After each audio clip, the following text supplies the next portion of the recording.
নেই পাতা, শিকড়, ফুল, ফল, কাণ্ড, তবুও গাছ, তরল গাছ।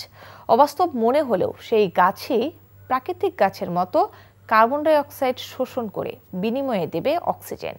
বিশ্বের দূষিত শহর হিসেবে ঢাকার অবস্থান যখন শীর্ষে, তখন দেশীয় প্রযুক্তি ব্যবহার করে দূষণ রোধে আশার আলো দেখাচ্ছেন জাহাঙ্গীরনগর বিশ্ববিদ্যালয়ের একদল গবেষক। আরও জানাচ্ছেন জাহিদুর রহমান।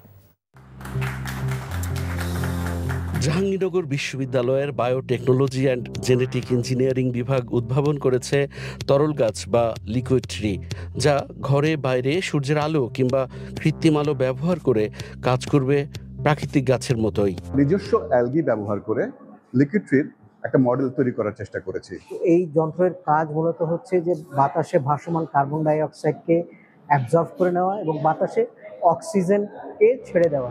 2021 সালে সার্বিয়ার বিজ্ঞানীদের উদ্ভাবিত লিকুইড থ্রির দেশি ভার্সন একটি ফটো বায়োরিয়েক্টর। এই বায়ু পরিশোধন যন্ত্র ক্রমবর্ধমান মাইক্রো অ্যালজি বা ক্ষুদে শৈবালের শালক সংশ্লেষণের মাধ্যমে কার্বন ডাই অক্সাইড গ্রহণ করবে, বিপরীতে ছাড়বে বিশুদ্ধ অক্সিজেন, যা ঘরে বাইরে কাজ করবে সর্বত্রই।